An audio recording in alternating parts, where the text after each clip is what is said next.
E chega ao fim o Campeonato Brasileiro 2023. Fique aí porque o vídeo de hoje vai ser especial. Nós vamos passar a limpo tudo o que aconteceu para você ficar por dentro desta última rodada, a rodada de fechamento do Brasileirão. E eu estou aqui com este óculos hoje porque eu aprendi com o Hendrick que os campeões, os verdadeiros campeões, usam óculos de sol mesmo que seja de noite. E já falando nisso, eu tenho algumas palavras para dizer acerca deste campeonato brasileiro. Muita gente pode ser que lembre em algum momento deste campeonato como o campeonato da pipocada do Botafogo, que de fato aconteceu, de fato chama atenção.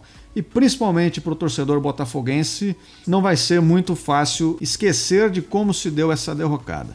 Mas não é só isso. Este campeonato é também um campeonato da força mental e do empenho do Palmeiras. Um campeonato em que todo e qualquer mínimo esforço valeu a pena. Um esforço de não se entregar, de lutar até o final para não entregar um resultado contra o Fortaleza, tendo um jogador a menos. Um empenho de correr atrás de uma virada histórica sobre o Botafogo, jogando fora de casa, acreditando até o final, fazendo gol no último lance. É o campeonato da resposta que o time do Palmeiras dá após ser eliminado na Copa Libertadores, ao vir jogar um clássico contra o São Paulo e fazer uma goleada por 5-0. Uma goleada que inclusive favoreceu em muito o título do Palmeiras, que já entrou na última rodada com uma enorme vantagem, dentre tantos motivos, porque levou a sério esse e tantos outros jogos e foi construindo um saldo de gols. Então todos os gols, todas as goleadas, todos os gols que foram evitados contam até o final e isso é pontos corridos. É uma lição que fica, mais uma vez, né? Não seria a primeira, mas é sempre bom reforçar. Pontos corridos, na verdade, tem uma final por rodada. São 38 jogos no nosso campeonato atualmente e cada um deles vale os mesmos 3 pontos. Se a gente for ver a campanha do Palmeiras, pode ser que ela não tenha nem sido brilhante contra os times do topo da tabela, mas é um time que oscilou menos, é um time que entregou menos resultados do que seus adversários e por essa capacidade de se manter no seu mais alto nível o maior tempo possível, ainda que não seja perfeito, o Palmeiras conseguiu sagrar-se campeão mais uma vez. Dentre os exemplos de superação, dentre os exemplos de derrocada, como o do Botafogo, a gente tem o exemplo do Palmeiras, que é o exemplo do empenho. De jogadores que de fato pode ser que nem sejam os melhores. A gente vê muitas vezes que não são realmente os melhores, mas são jogadores que dão sempre o seu melhor. Eles podem não ser os melhores, mas eles dão sempre o seu melhor. E assim, não preciso nem dizer, né? Estão empilhando títulos. Tem gente no elenco que recusou proposta do exterior, proposta para ganhar mais, todo mundo ali mobilizado com a causa, todo mundo defendendo os interesses do Palmeiras, e isso é realmente um ponto notável, é um ponto que eu vou destacar. O Palmeiras teve erros ao longo da temporada? Teve erros de planejamento, alguns momentos tristes e infelizes da diretoria. Erros até mesmo da comissão técnica, que pode ter errado em uma ou outra decisão, que pode ter custado um ou outro resultado, mas hoje não é dia de apontar para esse lado das coisas. Hoje é dia de enaltecer o bom trabalho que vem sendo feito, a continuidade, para estar ali disputando em alto nível, para poder trazer essa alegria a mais para o torcedor. Mais uma vez, canta e comemora, a torcida que canta e vibra, e tem que cantar e vibrar mesmo. Como diz a música cantada pelo Moacir Franco, amor é verde, branca razão, eu plantei Palmeiras no coração, todo dia eu sou campeão. E é claro, como é um vídeo da rodada, a gente vai falar sobre o jogo de hoje, da rodada contra o Cruzeiro, mas antes eu tenho um recado para você que ainda não tem a vestimenta adequada para este momento solene da Sociedade Esportiva Palmeiras. Se você quiser uma camisa do Palmeiras, uma camisa desta temporada 2023, que se torna agora mais uma temporada histórica, de uma arrancada heróica para a conquista de mais um título, na descrição e no comentário fixado desse vídeo eu deixo links com as camisas do Palmeiras, pode ser a camisa 1, a camisa verde, pode ser a camisa 2, a camisa branca, que inclusive eu já falei aqui, eu acho a camisa branca mais bonita do que a verde, mas gosto é gosto, cada um tem o seu. Então se você quiser uma camisa dessa temporada histórica do Palmeiras, seja para você, seja de presente, já sabe, link no comentário, link na descrição, camisas do Palmeiras temporada 2023. E agora vamos falar de Palmeiras e Cruzeiro. Para isso a gente vai recorrer à nossa boa e velha mesa tática. O Palmeiras veio hoje com aquilo que seria a sua força máxima, dentro das suas possibilidades, já que haviam lesões, né, e desfalques, com o Everton no gol, os 3, entre aspas, zagueiros com Marcos Rocha, Gustavo Gomes e Murilo. Na esquerda o Piquerez, aberto na direita o Mike, Zé Rafael e Richard Rios no meio campo, Rafael Veiga era o meia centralizado, Breno Lopes e Ender. Foi um jogo do Palmeiras que assim, a crítica aqui não vai pesar tanto, claro, porque deu tudo certo. Era um jogo já em que o Palmeiras entrava com uma chance enorme de sair campeão, mesmo que fosse derrotado. Então a gente sabe que o nível de mobilização para esse tipo de jogo às vezes não é igual a um jogo realmente decisivo. Dentro dessas circunstâncias, o Palmeiras fez o jogo que precisava, abriu o placar, o Hendrick aproveitou um erro da defesa do Cruzeiro, ali numa saída de jogo errada, e no segundo tempo o Cruzeiro chega no empate já mais ao final do jogo, quando tudo já estava meio encaminhado para todo mundo. Em termos de destaques aqui, mais uma vez o Hendrick causou muita poeira ali no ataque, né? Finalizou bastante, fez um gol que talvez pudesse até ter feito mais, o Breno Lopes mais uma vez, às vezes, Naquele último lance ali, joga de cabeça baixa, não encontra o passe certo. Zé Rafael, Rafael Veiga, partidas ali no nível que a gente está acostumado a vê-los fazendo. O Richard Rios é que eu queria destacar, porque nas últimas 2 partidas ele parece que colocou o dedo na tomada, né? Começou a jogar com muito mais intensidade do que ele vinha fazendo em jogos anteriores, então acabou tendo um desempenho bom novamente. A dupla de zaga aqui de Murilo e Gustavo Gomes regular mais uma vez. E agora eu queria destacar o ponto negativo. É jogo de título, jogo de festa, mas eu tô aqui para analisar o jogo. Preciso falar que as laterais do Palmeiras deixaram a desejar, e não é a primeira vez, né? Aqui pela direita o Marcos Rocha deu bastante espaço para o time do Cruzeiro, falhou em alguns lances e propiciou até finalizações perigosas. E na esquerda o Vanderlan tem demonstrado um problema defensivo aqui que não é a primeira vez. Ele precisa melhorar o seu posicionamento e suas movimentações defensivas, porque jogar de lateral, pessoal, parece fácil, né? Mas não é. Lateral, se você dá espaço por fora, você compromete. Se você dá espaço por dentro, você compromete. Se você corre errado, você gera verdadeiros vazios aqui nas costas da defesa. O Vanderlan, ainda do ponto de vista defensivo, precisa melhorar o jeito que ele cobre ali os atacantes adversários. Geralmente vai ser um ponta, né, que vai jogar aqui do lado dele. Mas enfim, seja quem for. Na hora de fazer linhas de impedimento ele ainda se confunde em alguns momentos. E sempre que ele está marcando alguém que se infiltra na defesa do Palmeiras, ele marca pelo lado de fora. Então o atacante consegue tomar a sua dianteira e ele marcando pelo lado de fora não vai impedir, por exemplo, uma finalização para o gol. Não vai conseguir cortar um passe, enfim. É um erro que se repetiu algumas vezes ao longo da partida de hoje e eu já vi em outros jogos também. Ele deixa o jogador ficar pelo lado de dentro e ele fica pelo lado de fora. Quando a jogada está acontecendo do outro lado, se a bola vem cruzada, ele não vai conseguir cortar os lances assim e vai dar chance para o adversário. Então fica esta chamada de atenção porque o mundo não acabou agora, né? Temos aí a temporada que vem, o Vanderlan provavelmente fará parte do elenco, então ele precisa se aperfeiçoar enquanto opção para o lateral esquerdo para ajudar o elenco do Palmeiras quando ele for convocado a jogar, né? Bom, muito bem. Nesta rodada a gente teve o Goiás vencendo o América Mineiro, um jogo que já não definia absolutamente nada. O Fluminense recebeu o Grêmio jogando em casa e perdeu de 3-2, um resultado que foi muito importante para o Grêmio, porque acabou determinando a posição final da equipe no campeonato, tem questão de vaga de Libertadores. A gente vai ver a classificação e comentar esses detalhes logo na sequência.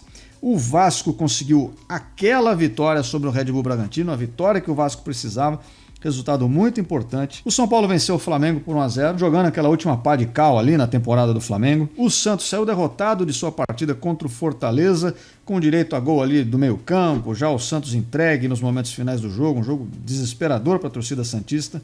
O Cruzeiro empatou com o Palmeiras, como a gente viu.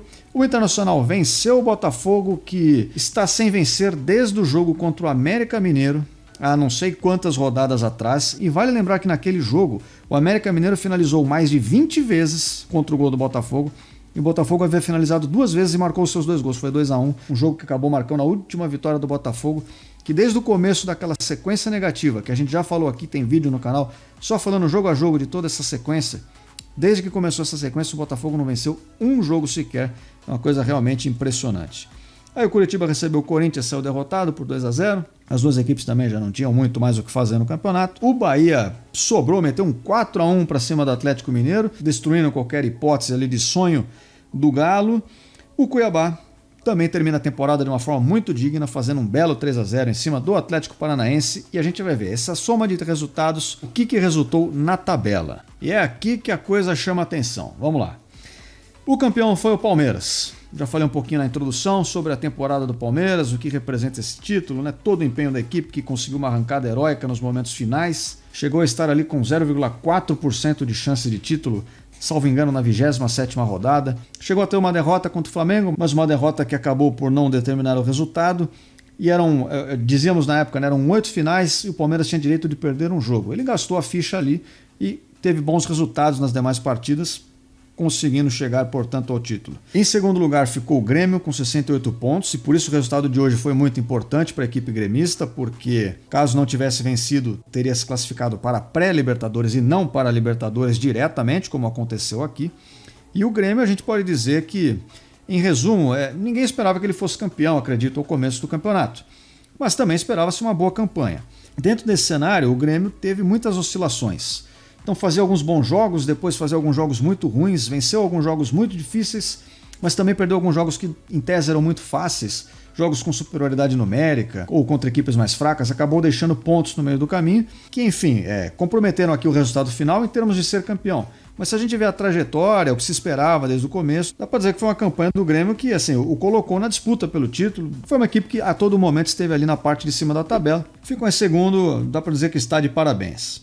Em terceiro lugar ficou o Atlético Mineiro. Apesar de ter perdido aqui o jogo da rodada de encerramento, teve uma arrancada muito boa também. Já estava começando a se envolver nessa briga aqui pelo título, essa briga na parte de cima da tabela. Teve uma sequência muito ruim de 9 jogos sem vencer, quando o Felipão, Luiz Felipe Scolari, acabou de assumir a equipe, mas depois engrenou, acertou um jeito de jogar mais de contra-ataque ali, de aproveitar a velocidade dos seus atacantes, mas assim como o Grêmio também desperdiçou alguns pontos bobos. Não venceu, por exemplo, o América Mineiro no campeonato, que é uma equipe sobre a qual vários outros times impuseram as suas vitórias. Então, o Atlético também teve os seus tropeços. Na verdade, isso aqui acho que vai valer para todos os times que a gente for falar aqui. Mesmo o Palmeiras teve diversos tropeços. Eu vou fazer um vídeo à parte para a gente falar um pouco mais sobre o campeonato. Hoje vamos falar só aqui dos resultados finais mesmo. Então, o Atlético conseguiu terminar em terceiro ali pelos critérios de desempate frente ao Flamengo, que também tem 66 pontos, ficou em quarto lugar. O Flamengo que mais uma vez foi um ano de zona total, né? O Flamengo a gente está acostumado a ver, a gente não sabe quem manda no clube, é muito oba-oba, é muito dinheiro sobrando, parece. Então o Flamengo gasta, demite treinador, contrata outro, contrata um monte de estrelas, amontoa elas ali e não forma um time no fim das contas, né? Parece que é isso que acontece. E dentro desse cenário, o Flamengo também teve muita oscilação de rendimento ao longo da temporada, enfim, ficou em quarto lugar. O Botafogo, esse é um caso especial, a gente já tem vídeos no canal falando só disso, né? Mas o Botafogo, que liderou o campeonato pela maior parte do tempo, todo mundo apontava como campeão, chegou a ter vantagens assim gigantescas em relação aos seus perseguidores, que ora foi o Grêmio, ora foi o Red Bull Bragantino, ora foi o Palmeiras. Então chegou a ter 13, 14. Durante a construção de algumas rodadas, eu lembro que chegou a ter 15 ou 16 pontos na frente, enquanto ainda não tinha fechado a rodada, né? Então é uma coisa inacreditável a construção da vantagem do Botafogo, que foi uma coisa extraordinária, assim como a sua derrocada. Lembrando que a última vitória foi contra o América Mineiro, já no mês de outubro, há muito tempo atrás. Passaram-se inúmeras rodadas e o Botafogo nunca mais venceu, chegando a ficar aqui na zona de pré-Libertadores. Botafogo de líder da maior parte do campeonato não foi nem para Libertadores direto. Em sexto lugar foi o Bragantino, que fez uma campanha surpreendente durante muito tempo.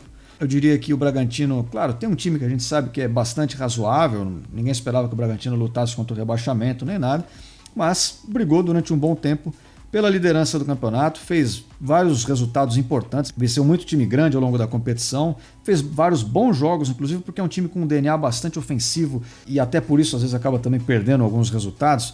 É um time que demanda muito do físico dos atletas, joga com alta intensidade, pressão alta, linha alta, tal. Esse estilo de jogo conseguiu pôr o Bragantino aqui na parte de cima da tabela, mas a verdade é que faltou gasolina no final, parece que faltou um pouco até de motivação. Parece que o Bragantino não se via como campeão. Então, é uma equipe que a gente sabe tem outro tipo de interesse, né? Não necessariamente o primeiro interesse é o de vencer campeonatos, mas sim de formar bons times com jogadores com poder de revenda. E mesmo assim, né, fez um bom cenário, então, ficando em sexto e indo também para a pré-Libertadores. Em sétimo lugar, a gente teve o Fluminense, que até dado momento disputava entre os 4 primeiros no campeonato, até que ele se focou mais a Libertadores da América, foi campeão e desde então é normal que haja um pouco ali de alívio da pressão, um alívio até da cobrança por resultados. O Fluminense, depois que foi campeão da Libertadores, já não fez a mesma campanha que fazia antes, foi mais uma campanha ali de manutenção só, e com isso ficou em sétimo, já classificado para a Libertadores, 56 pontos, e ficou na frente, pelo critério de desempate ali de número de vitórias, do Atlético Paranaense, que também tem 56 pontos, foi o 8º colocado. O Atlético Paranaense não repetiu o desempenho das últimas temporadas, em que vinha crescendo muito de produtividade, chegou a finais importantes na sua história, chegou a ser campeão também, né? Copa do Brasil, Copa Sul-Americana. Então o Atlético vinha numa crescente. Nessa temporada não conseguiu reformular o trabalho para manter esse rendimento, mas assim, não quer dizer que ano que vem não possa voltar mais forte, porque é um trabalho que vem sendo construído já há muito tempo, né? A gente fala do Atlético Paranaense na elite do futebol brasileiro, coisa de 20 anos já. É um time que protagoniza alguns grandes momentos, mas não é toda a temporada. O Internacional, para muitos, foi uma decepção, mas talvez para outros não tanto. Acho que eu conheço alguns torcedores no Internacional e acho que eles meio que já esperavam isso. É mais quem olhava de fora que colocou um pouco de expectativa. Que terminou em 9º lugar, com 55 pontos, fez uma campanha mediana. Começa ali o trabalho uma hora com o Mano Menezes, depois com o Kudê.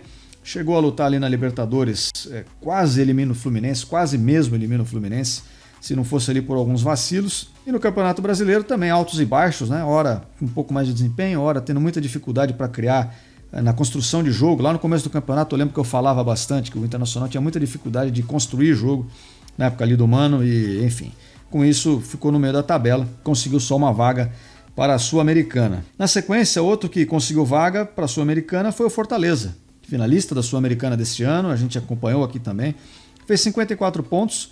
É um time que eu não consigo falar muito mal, assim, em dado momento disputou lá em cima na tabela, me lembro a hora que era quinto, sexto colocado ali, perto dos líderes, chegou a beliscar a oportunidade ali, talvez de estar numa Libertadores de novo, mas é um time que a gente sabe tem uma limitação natural, né? O orçamento do Fortaleza é muito menor do que da maior parte das equipes da região sudeste ou sul do país. Então, dentro dessas limitações, fez um bom time, tem um bom trabalho já de continuidade também do seu treinador, que está há bastante tempo na equipe, fez um campeonato bastante digno. Nessa reta final passou por um momento de dificuldade, né? Uma sequência ruim, mas fez ali seus 54 pontos, uma campanha honesta e está classificado para a Sul-Americana. O 11º foi o São Paulo, que é mais uma daquelas equipes que depois de ter conquistado alguma coisa, no caso a Copa do Brasil, ficou um pouco desinteressada do campeonato, me parece. Mas ao mesmo tempo, mesmo que tivesse genuíno interesse na competição, eu não sei se faria uma campanha tão diferente disso, porque dado o elenco, as condições ali financeiras que estão sendo,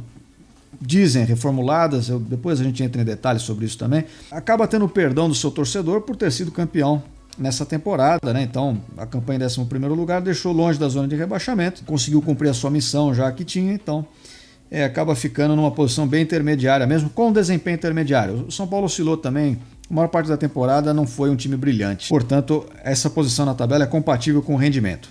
Na 12ª posição nós tivemos o Cuiabá, fez uma campanha boa, a gente pode dizer que teve o brilho ali do Deivinho, fazendo muitos gols na primeira parte do Campeonato Brasileiro, né, no primeiro turno.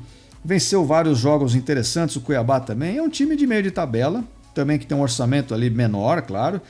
Dá para dizer que é um trabalho comparável ali ao do Fortaleza. Me parece ser bem feito o trabalho aqui da equipe mato-grossense. Conseguiu 51 pontos e fica na frente de equipes maiores e com relativo conforto também da zona de rebaixamento. Está classificado para a Sul-Americana e muitas vezes acontece com esses times assim de meio de tabela que faz uma boa temporada e de uma temporada para outra desmonta, né? Revende muita gente, acaba tendo outro tipo de interesse ali financeiro. Muitas vezes o trabalho não é mantido, mas conseguindo manter esse ponto de partida que a equipe construiu, pode ano que vem se manter aqui mais uma vez na primeira divisão e tentar, quem sabe, ir evoluindo com esse trabalho. O Corinthians foi o 13º colocado e daqui para baixo, pessoal, eu vou te dizer que vai ser complicado. Eu vou tentar não ofender ninguém, tá? Mas daqui para baixo eu não tenho muitos elogios. O Corinthians fez uma temporada horrorosa, catastrófica, desempenhos assim terríveis.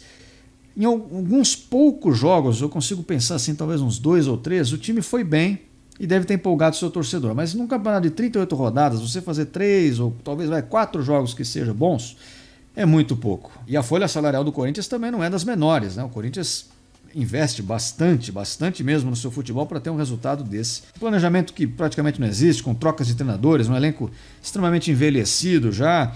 Esquema de jogo faltou durante a maior parte da temporada, enquanto o Vanderlei Luxemburgo foi treinador. O Corinthians não teve padrão tático algum dentro de campo, era um catado ali dentro de campo, uma coisa feia mesmo de ser assistida. E mesmo assim, vejam vocês, o Corinthians ficou em 13º e está classificado para a Sul-Americana. À frente do Cruzeiro, que é o último classificado para a Sul-Americana, o adversário hoje do Palmeiras, né? Fez 47 pontos o Cruzeiro, numa campanha que começou bem, dadas assim, as pretensões do clube, lembrando que o Cruzeiro está vindo da 2ª divisão após vários anos, remontou um elenco com um orçamento já um pouco melhor, mas ainda assim não está entre os maiores orçamentos do futebol brasileiro por enquanto, tende a crescer conforme a equipe se mantenha na 1ª divisão. Então assim, era um trabalho de manutenção. Eu acredito que o pessoal lá da SAF do Cruzeiro tinha como objetivo esse ano ficar na 1ª divisão e conseguiu. Então no começo do ano surpreendeu até, fez alguns bons jogos ali, conseguiu resultados, esteve na metade de cima da tabela até em dado momento. Com o passar do tempo a equipe foi enfrentando mais dificuldades com as suas limitações, sobretudo ofensivas, e a equipe foi caindo muito de rendimento, chegou a frequentar ali a zona do rebaixamento, tinha aquela questão de ter jogos a menos e tal, enfim, conseguiu se salvar aqui ao final do campeonato e fica na 1ª divisão e vai para a Sul-Americana do ano que vem. E aí na zona neutra, só 2 times, né? O Campeonato Brasileiro tem essa característica de que todo mundo está envolvido em alguma coisa. A gente teve na zona neutra o Vasco, que se salvou na última rodada, começou o campeonato mal, patinando muito, fez um primeiro turno bem fraco, e no segundo turno as coisas mudam de caminho. Tiveram contratações ao longo do percurso, né? Mudança de treinador, a equipe começou a ganhar mais volume, começou a ganhar corpo e teve um rendimento bem melhor na segunda metade do campeonato, conseguindo se salvar do rebaixamento, apesar de ter sido na última rodada. Era o time que desses aqui da parte mais de baixo mesmo da tabela, acho que mostrou até um melhor futebol em alguns momentos. Então, dá para dizer que é merecida essa permanência, apesar de ter corrido muito risco, conseguiu uma vitória hoje aqui no jogo final contra o Bragantino. Foi assim daquelas de deixar o torcedor maluco, né? Mas conseguiu. É isso que importa para o torcedor vascaíno. Bahia foi o 16º, se salvou agora na última rodada, precisava vencer e torcer por resultados dos adversários, né? No caso o Santos, que deu uma força ali. Começou o campeonato também um pouco mais razoável, o desempenho foi se perdendo ao longo do caminho. Na reta final teve ali a mudança de treinador, quem assumiu foi o Rogério Ceni, que vacilou em alguns momentos também. O Bahia perdeu uma grande chance de ficar livre nessa última rodada do rebaixamento, ou muito mais confortável, quando perdeu seu jogo para o América Mineiro em situações totalmente inexplicáveis, né? Foi um rendimento bem abaixo da equipe baiana, mas também, assim como o Vasco, o que importa é que nessa rodada final venceu seu jogo e permanece na primeira divisão. E agora a gente vai entrar na zona da degola, na zona de quem não estará no Campeonato Brasileiro de 2024, pelo menos não na primeira divisão. E aqui a gente teve o Santos em 17º lugar com 43 pontos. Essa foi a nota de corte aqui deste campeonato. Este era o Campeonato Brasileirão Rei, em homenagem ao Pelé, que havia falecido, né, muito recentemente. E logo no primeiro campeonato sem o Rei, o Santos não conseguiu honrar o legado, né, daquele que para muitos é o maior da história do futebol, e foi para a segunda divisão. Mas não foi por acaso, tá, pessoal? E nem imerecido. O Santos, dizia eu até no último vídeo aqui do canal, sobre quem seria rebaixado, o Santos fez uma força enorme para ser rebaixado. Os jogos do Santos eram horríveis. Horríveis de serem assistidos. Para quem tem acompanhado aqui o canal já há bastante tempo e tal, já me viu falando isso outras vezes, que esse ano eu assisti incontáveis jogos.